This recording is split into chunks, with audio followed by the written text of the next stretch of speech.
Olá pessoal, estamos iniciando o Fique de Olho da edição de hoje. Eu sou Haroldo Martins e nos próximos 30 minutos, com a companhia também de Alexandre Amaro, nós estaremos trazendo esse programa para você que tem uma pitada de muitas coisas. Por exemplo, direito do consumidor, e tem também o Eu Repórter, onde você pode fazer parte do nosso programa mostrando imagens que você gravou com o seu celular, tá bem? Daqui a pouquinho a gente volta. Fique de olho, está no ar.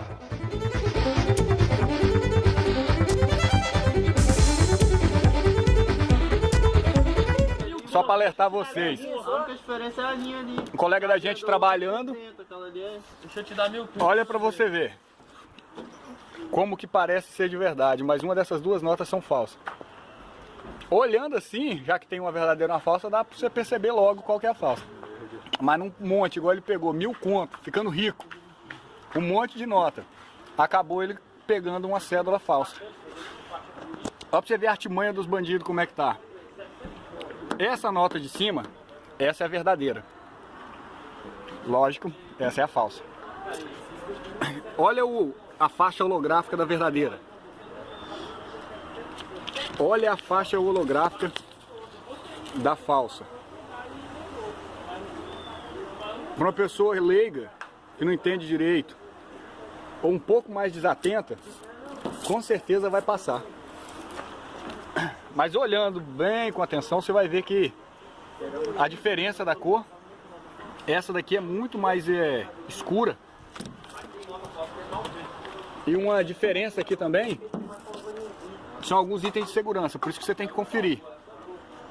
Mesmo que o holograma da falsa esteja de boa qualidade, se você olhar no mesmo reflexo que a gente está tendo aqui em cima das duas notas, você pode olhar aqui, ó, a cabeça do peixe aqui, ó, tá mais escura do que a verdadeira, que a verdadeira você só consegue ver a diferença das figuras quando você movimenta a cédula.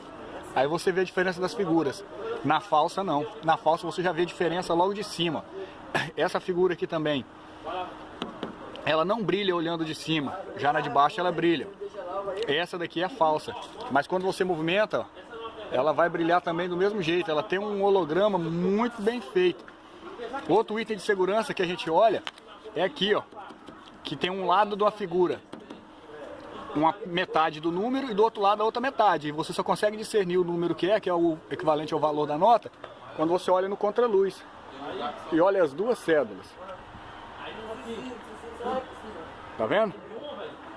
Dá pra ver a mesma coisa nas duas cédulas. A marca d'água da impressa falsa também dá pra confundir. Só quem é muito atento mesmo para poder notar a diferença. E outra diferençazinha aqui foi o tamanho das cédulas, que é diferente. E a linha, que no de cá, assim você não vê, você vê ela no contraluz. Entendeu? No contraluz você consegue ver a faixa de segurança. Já na falsa, ela já tá aqui de cara, ó. Você tá vendo. E do outro lado, não tem. Desse lado tem, desse não. E no contraluz, no reflexo, você vê ela também. Vamos lá? Quando essa nota já estava sendo passada para frente já, e foi perceber a pessoa que estava no caixa, que foi notar a diferença. Mas uma pessoa que é leiga, como que vai descobrir? Impossível. Então, pessoal, fica esperto aí, que a bandidagem está se qualificando e está ficando cada dia mais parecida. Isso daqui, com certeza nosso amigo vai devolver para a polícia. Já ligou para poder devolver. E com certeza, se fosse em qualquer outra situação, essa cédula passaria. Entendeu? E alguém ia ficar no prejuízo. Infelizmente vai ter que ficar no prejuízo, que a gente não vai fazer isso com outra pessoa, o mesmo que quis fazer com a gente, né? Mas, olha a artimanha da vagabundagem, como é que tá. O tom é diferente, mas se você for pegar num momento ou no outro, você não percebe, é impossível. Mas é isso aí, galera, só ficar mais atento e prestar bastante atenção.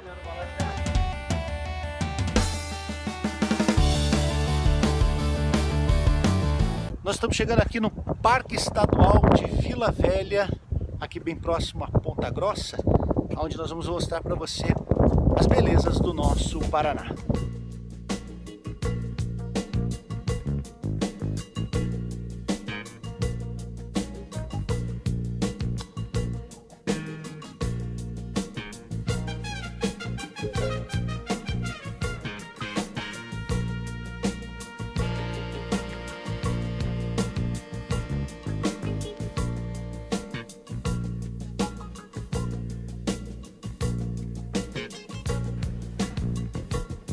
Eu sou Alexandre Amaro e estamos hoje aqui em Ponta Grossa, no Parque Estadual de Vila Velha, para mostrar essa beleza do nosso Paraná. Acompanhe! O Parque Estadual de Vila Velha, considerado o principal atrativo natural de Ponta Grossa, é composta por 3 principais elementos: arenitos, que são formações rochosas que apresentam formas variadas, como a taça, o camelo, entre outras; furnas, que se caracterizam por grandes crateras com vegetação exuberante e água no seu interior; e Lagoa Dourada, que possui este nome por ter o fundo misturado com mica, que faz com que suas águas fiquem com uma coloração dourada quando reflete a luz do sol ao entardecer. Quando você vier a Ponta Grossa, você não pode deixar de visitar esse lugar, Parque Ecológico de Vila Velha, formações rochosas milenares, coisas maravilhosas que você está vendo aí no nosso quadro Belezas do Paraná. Acompanhe mais um pouco dessas maravilhas.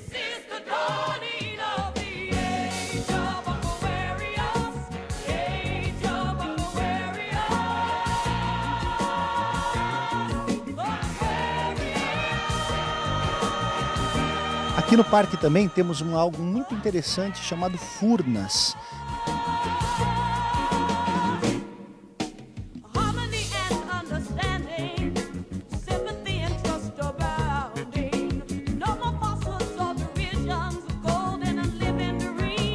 Nós estamos aqui agora na trilha que vai nos levar até a lagoa, chamada também Lagoa Dourada.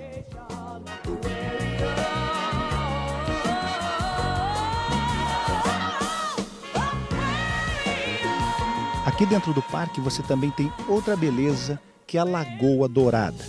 Quando vem o reflexo do sol, então você pode ver as águas douradas. Essa é uma beleza aqui do nosso Paraná.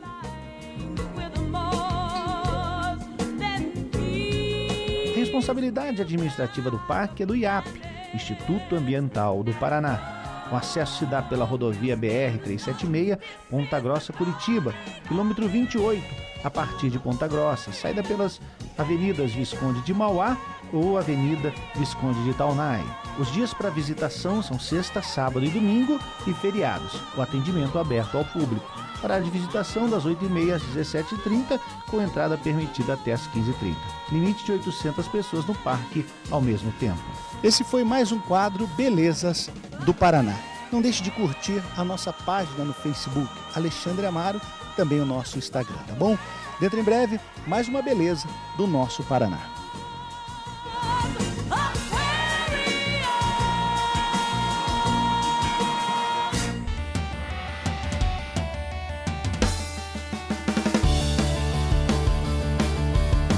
Estamos de volta com o programa Fique de Olho. Muito obrigado pela sua audiência. Você também pode passar pelo WhatsApp, você também pode colocar no Facebook sobre o Fique de Olho e você falar para os seus amigos, seus companheiros, para que possam se ligar no programa nesta hora através da CNT. Um abraço a todos vocês. Nós vamos agora chamar a entrevista de Alexandre Amaro, mas antes disso nós temos aquele minuto de motivação. Veja bem, você tem que colocar uma coisa dentro de si. Você, qualquer pessoa, tem dentro de si um gigante adormecido. E quando você desperta esse gigante, que é a força de vontade, que é a força interior que transcende até mesmo barreiras humanas, você é capaz de superar qualquer dificuldade. Então, a palavra de motivação no programa de hoje é o seguinte: desperte o gigante interior que há dentro de si. Tá bem? Acompanhe agora a entrevista de Alexandre Amaro.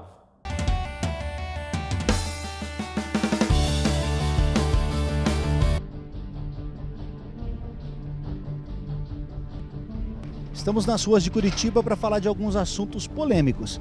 Assédio moral, assédio sexual, bullying, assuntos polêmicos dos dias de hoje.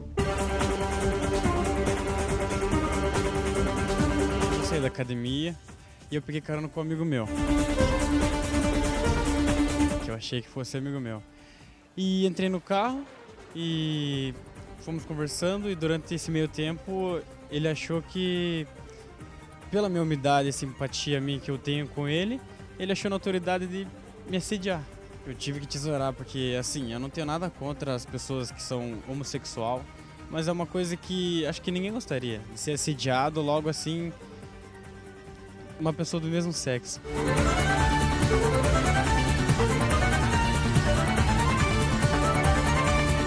Olá, Haroldo Martins, eu estou aqui hoje com a doutora Marcilene, que vai nos falar um pouquinho sobre um tema muito polêmico.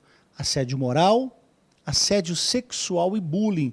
São coisas que são hoje praticadas, principalmente no trabalho de muita gente. E nós vamos esclarecer aqui a nossa dúvida de hoje, ou as dúvidas das pessoas, com a doutora Marcilene, que vai falar acerca desse assunto. Doutora, tudo bem? Tudo bem. Doutora, em que consiste o assédio sexual? Geralmente, ele é praticado, a maioria dos casos, é praticado no ambiente de trabalho. Geralmente, a vítima também é a mulher. O superior dele, o chefe ou o gerente, alguém superior a essa mulher ou essa pessoa, ele constrange ela com insinuações para obter uma vantagem, além do ambiente de trabalho. Digamos, uma insinuação para o ambiente sexual, fazendo um favorecimento, insinuando através de palavras, de gestos, de atitudes, de escritas. Isso vale também no caso para o homem, né? Se a mulher for chefe e a mulher constrangê-lo, também vale. Vale para ambos os sexos. Então, ele se sente constrangido a fazer aquele tipo de atividade no ambiente para ter um favorecimento. E se ele se nega ou ela se nega, aí esse assédio se torna-se mais intensivo. Ele intensifica de gestos, passa por palavra propriamente dito, ou pode ser expresso claramente, mas sempre com essa intenção de obter o que a pessoa quer, um relacionamento sexual com a pessoa. No caso da pessoa não aceitando isso, qual é o posicionamento dela? Primeira coisa, ela não pode se fechar, ela tem que romper o silêncio, ela tem que comunicar aos colegas, expor essa situação. Eu sei que é uma situação vexatória, mas é bom que ela comente com os outros colegas para que os colegas fiquem sabendo o que está acontecendo. Depois, ela pode se dirigir aos recursos humanos da empresa, relatar isso ao responsável dos recursos humanos. Mediante essa atitude, realmente não houve nenhum retorno, ela pode ir ao Ministério Público, pode lavar um boletim de ocorrência e pode até promover uma ação trabalhista, objetivando esse constrangimento que ela está tendo. Ela precisa de ter alguma prova, algum documento para fazer isso? Porque às vezes a pessoa falou, ficou só na palavra, né? Ela precisa de uma filmagem, ela precisa gravar alguma coisa para provar que isso está acontecendo? O ideal é realmente que ela junte um número maior de provas, né? A gravação, claro, vai passar por perícia técnica. A filmagem também. Mas, assim, um meio bem tranquilo que é reconhecido depois que se lavra uma ata notarial seria por WhatsApp. Ela pode documentar esse assédio através do WhatsApp. E e-mails também pode ser feito, e a melhor prova seria o testemunhas. A partir do momento que ela ingressa com uma ação trabalhista movida pelo assédio sexual, a empresa, que é responsável objetiva, ela poderá, mediante uma sentença favorável, fazer a rescisão do trabalho, ou seja, essa empregada ou esse empregador vai receber todos os direitos dela. Então, é como se ela fosse demitida, com todos os direitos legais previstos na legislação trabalhista. Por outro lado, também pode ser tipificado na esfera criminal. Então, uma pessoa que for julgada, condenada por um assédio sexual, ela pode ter uma penalidade de 1 a 2 anos de detenção. Então, é algo sério, tanto na esfera penal quanto na legislação trabalhista, bem como daria também danos morais.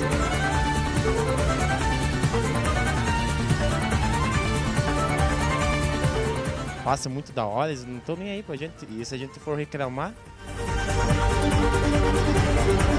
eles pegam e xingam a gente. Quer dizer, hora extra sem ser paga. Sim, você paga e horário também demais, assim, trabalhar 12, 13 horas por dia, assim, é muito tempo.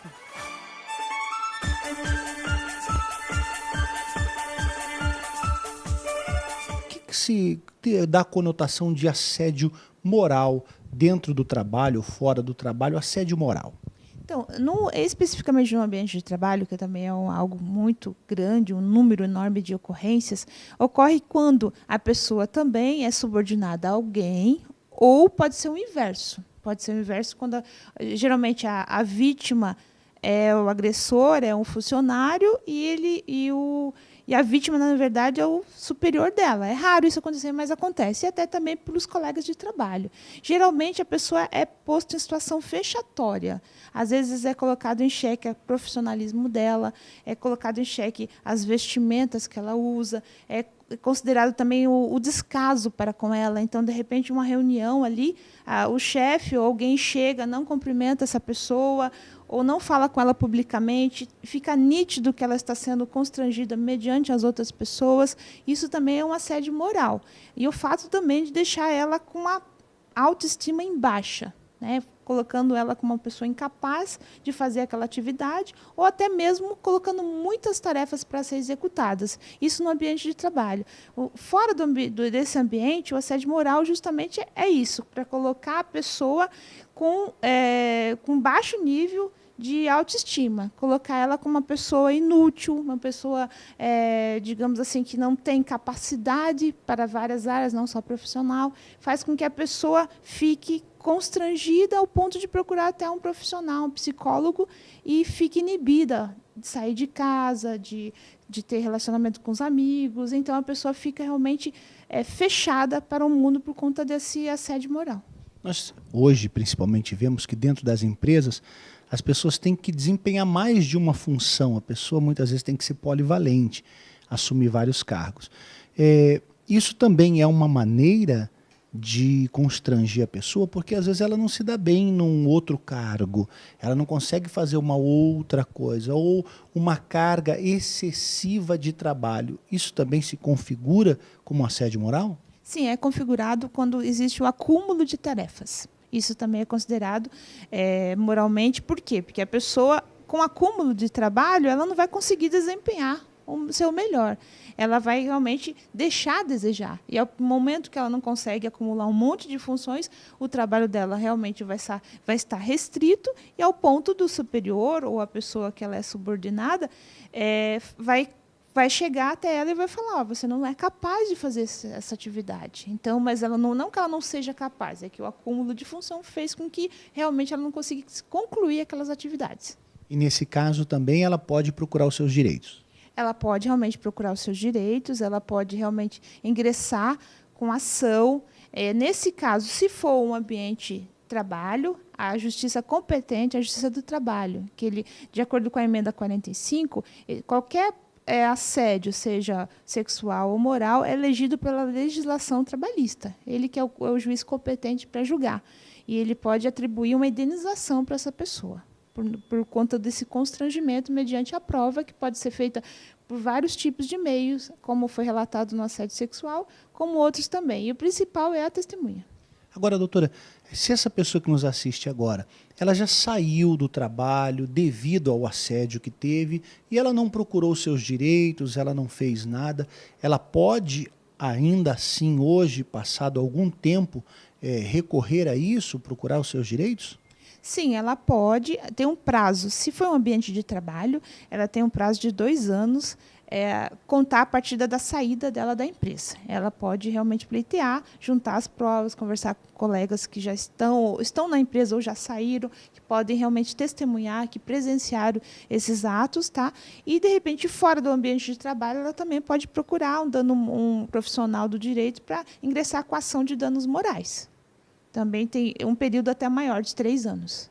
Então, a pessoa pode recorrer, porque quando ela está trabalhando, eu acredito que muitas pessoas hoje, para não perder o emprego, elas nem vão atrás, mas quando elas saem, eu acho que elas ficam até mais à vontade para procurar um advogado para colocar isso num processo. Justamente, elas ficam um pouco intimidadas por fato de estar trabalhando, promover uma ação contra o empregador. Mas ela tem esse período de 2 anos que ela pode realmente promover essa ação e vai ser julgada, vai estar dentro do tempo hábil e vai ser apreciado essa situação. Sendo deferida, ela vai ter uma indenização, todos os direitos delas na esfera trabalhista vai ser realmente apreciado. E a senhora também colocou o lado inverso, quando o empregado constrange o empregador. Isso também é possível? Isso é possível também. Então, de repente, tem o seu chefe, aí você, de repente, vamos supor, um caso, né, fictício, eu quero tomar o lugar dele. Então, eu vou constrangendo eles aos poucos, falar, olha, você não se posicionou naquela reunião, eu acho que você poderia ser melhor, eu acho que foi o falho, ou até entre os amigos também pode fazer um tipo de um complô contra ele, dizendo que ele se veste mal, ou fala mal, ou não tem qualificação. Então, ele cria um clima ao redor do seu chefe, ao ponto dele ficar também constrangido e ao ponto também dele sofrer o assédio moral, ao ponto dele pedir até para se aposentar ou até pedir uma licença, porque o assédio moral vai gerar um problema psicológico na pessoa, ao ponto dela não conseguir ir mais ao trabalho, não se expor mais diante das pessoas, por conta desse sentimento que realmente ficou imbuído nela ao ponto dela não poder reagir. Então, isso é gradativo, né? Um pouquinho de assédio moral todo dia vai chegar a um ponto que a pessoa vai procurar um psicólogo para resolver o problema.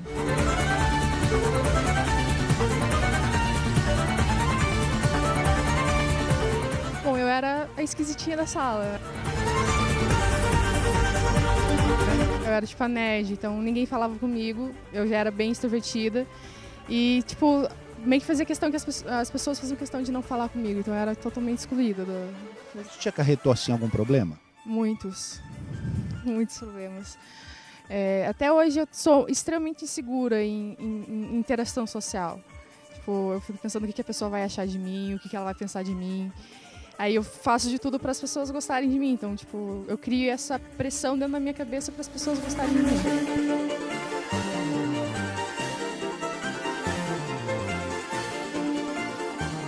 Bullying geralmente cometido mais na idade menor, com crianças, né? A gente vê o assédio muitas vezes no trabalho, o bullying muitas vezes dentro da escola. Como se comportar nos casos de bullying? Então, especificamente o bullying, né, o maior número é realmente causado dentro da escola, com adolescentes, com crianças e adolescentes. Mas só um detalhe, ele pode ser aplicado também em outras esferas, nos outros ambientes. Mas especificamente no ambiente escolar, a criança ela é amparada pelo Estatuto da Criança e do Adolescente. Então, se a criança foi constrangida, sofreu esse constrangimento no ambiente escolar, a mãe pode se dirigir a uma delegacia especializada, fazer um boletim de ocorrência, que vai ter o profissional lá que vai chamar a outra parte, seja uma outra criança, o responsável dessa outra criança, ou até mesmo os funcionários da escola, vai chamar para ser ouvido, porque realmente é considerado crime. O que a criança, os pais devem fazer nesse caso? Primeiramente, os pais têm que observar o comportamento da criança. Ao chegar em casa, se fica muito isolado, se ele digamos, perde sono à noite, se ele tem algum comportamento, algum tipo de problema de saúde, se, digamos assim, no corpo da criança se tem alguma marca, alguma coisa. Até a criança começa a ter distúrbios, então? Distúrbios no sono, ela fica realmente mais isolada, ela, digamos assim, o rendimento escolar diminui, ao ponto de chegar num período de ir para a escola, ela não querer ir para a escola. Então, os pais têm que ficar muito atentos a isso. Primeiro passo. Que não é muito normal, né? Geralmente a criança gosta de interagir, de brincar, a criança gosta de ficar na creche. Quando ela começa a ter hábitos estranhos, alguma coisa está acontecendo. Exatamente, por isso que realmente a atenção dos pais é essencial para detectar o bullying. A partir do momento que é detectado, elas teriam que procurar os municípios que têm as delegacias especializadas, que é amparada pelo Estatuto da Criança e do Adolescente. Ela pode se dirigir a uma dessas delegacias e fazer o boletim de ocorrência. Os municípios que não têm a delegacia especializada, pode procurar qualquer delegacia de polícia, fazer o boletim de ocorrência, provavelmente vai ser encaminhado para o departamento correto, que vai analisar essa situação e vai chamar a parte o agressor para se justificar, para explicar o que aconteceu. E se a vítima for o agressor for outra criança, ela pode ser advertida, ela pode tomar penalidade, isso é previsto no estatuto, e os pais também podem ser advertidos no comportamento dessa criança sendo agressiva com a outra, ou um adulto também pode ser penalizado com isso. Tá, vamos falar um pouquinho agora de racismo. Eu acho que é um pouco pior, né? Na lei, racismo. O que pode caracterizar-se um racismo? A pessoa realmente demonstrar um preconceito da cor da pele de outra, pode ser homem ou mulher, simular aparências com animais também, que a gente ultimamente teve um comentário, de chamar uma pessoa negra de macaco, alguma coisa nesse sentido também, e isso é um tipo de racismo também. Nós tivemos até um caso que muito repercutiu, o goleiro do Santos, o goleiro Aranha, num jogo no Rio Grande do Sul, onde uma jovem simulou, fez gestos, e isso repercutiu e muito aí, a família dela também sofreu com tudo isso. Quer dizer, isso serve para qualquer esfera, em qualquer lugar, né? Exatamente. Isso também pode ser falado ou pode ser demonstrado com gestos, caricaturas. Tudo isso demonstra realmente o racismo. E o racismo, pela legislação penal, é um crime que ele é inafiançável. Então, a pessoa que sofreu esse tipo de preconceito, ela deve se dirigir a uma delegacia de polícia mais próxima da sua residência, narrar o fato, dizer quem fez, quem foi o ofensor e depois aguardar o procedimento que vai gerar realmente uma ação penal contra essa pessoa. O ideal mesmo que ela tenha provas. A principal das provas que a gente fala são testemunhas. Que, evidentemente, melhor que não sejam parentes, mas mediante, se for um parente, pode ser ouvida, né, como informante, mas o ideal mesmo que não seja. E ela pode comprovar que houve esse crime de racismo, que também pode ser amparado na esfera civil também com um pedido de indenização. Agora, doutora, preconceito. Quando é que uma pessoa ela pode se sentir vítima de um preconceito? Preconceito sexual, preconceito de aparência. Quando é que isso se encaixa dentro da lei? Isso deve acontecer também muito no ambiente de trabalho. Às vezes a pessoa tem uma tatuagem, às vezes é uma opção sexual da pessoa. Como é que ela pode... Como podemos ver isso? Então, por exemplo, numa entrevista de admissão de emprego, um exemplo. Se a pessoa, digamos assim, sente que a outra parte não deixou de contratar ela por esse requisito, por aparência física, ou de repente pela cor da pele, ou pelas vestimentas, isso tem que, infelizmente, na prática, para a gente comprovar isso é um tanto difícil.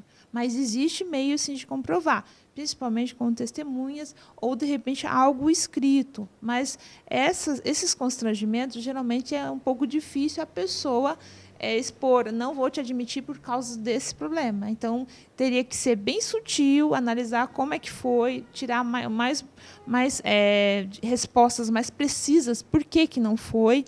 E o meio melhor de comprovar isso é também com testemunhas. Estamos com a doutora Marcilene, falamos um pouco desse assunto polêmico, vimos aí as ruas e muitas pessoas dando a sua opinião.